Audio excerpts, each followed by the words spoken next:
नमो नमः। विद्यार्थियों, अभी तक हमने आपकी पाठ्य पुस्तक रुचिरा भाग 3 से पाठ 1, पाठ 2 और पाठ 3 का हम अध्ययन कर चुके हैं। इन्हीं पाठों के आधार पर आपको अपना परियोजना कार्य तैयार करना है। परियोजना कार्य की फाइल आपको बनानी है। विद्यार्थियों, अंग्रेजी में परियोजना कार्य को प्रोजेक्ट वर्क कहते हैं। विद्यार्थियों, इस वीडियो के माध्यम से मैं आपको विषय संस्कृत परियोजना कार्य के टॉपिक के विषय में आपको बताऊंगा कि आपको इन टॉपिक के द्वारा ही आपको अपना परियोजना कार्य तैयार करना है। आइए टॉपिक के विषय में जानते हैं और टॉपिक को हम समझते हैं, किस प्रकार हमने उन टॉपिक के माध्यम से अपना परियोजना कार्य तैयार करना है। सभी छात्रों को निर्देशित किया जाता है कि निम्नलिखित प्रकरणों में से किसी 2 प्रकरणों पर आधारित अपना परियोजना कार्य तैयार करें। विद्यार्थियों, आगे आपको टॉपिक दिए गए हैं। उन टॉपिक में से आपको किन्हीं 2 टॉपिक पर ही अपना परियोजना कार्य की फाइल आपको तैयार करनी है। पहला टॉपिक है गुणवान व्यक्ति की विशेषताओं का वर्णन कीजिए।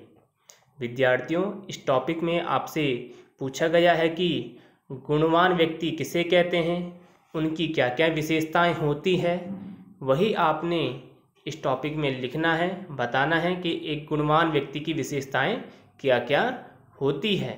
दूसरा टॉपिक है डिजी भारतम। डिजिटल इंडिया से आप क्या समझते हैं? डिजिटल तकनीकी संचार के विभिन्न साधनों का सचित्र वर्णन करें। विद्यार्थियों, इस टॉपिक में आपसे पूछा गया है कि डिजी भारतम या डिजिटल इंडिया से आप क्या समझते हैं। आपने अपनी पाठ्य पुस्तक पाठ 3 में डिजी भारतम आपने पाठ का अध्ययन किया है। उसी पाठ के आधार पर आपको बताना है कि डिजिटल इंडिया से आप क्या समझते हैं और डिजिटल तकनीकी संचार के विभिन्न साधनों का सचित्र वर्णन करें। और जो है डिजिटल तकनीकी जो संचार के माध्यम है, आपने पाठ के माध्यम से अध्ययन किया है, उन्हीं के आधार पर आपको उन साधनों के विषय में लिखना है और उनका आपने चित्र भी बनाना है।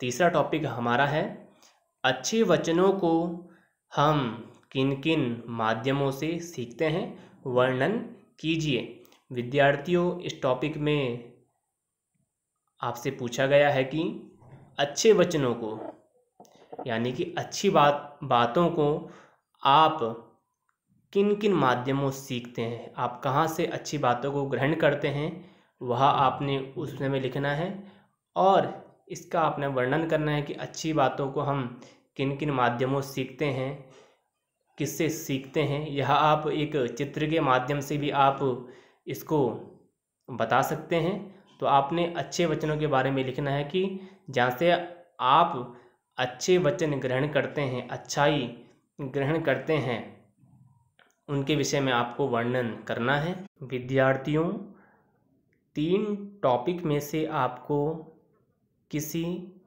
2 टॉपिक पर ही आपको अपनी परियोजना कार्य की फाइल बनानी है।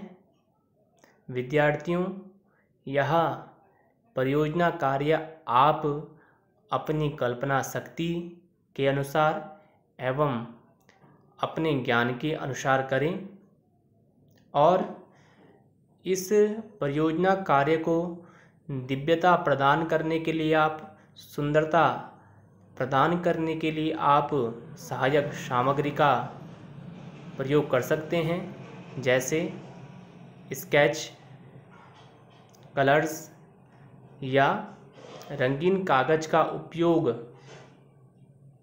आप इस परियोजना कार्य को दिव्यता प्रदान करने के लिए अपने अनुसार, अपने ज्ञान के अनुसार आप कर सकते हैं, जो भी आपको उचित लगे। धन्यवाद।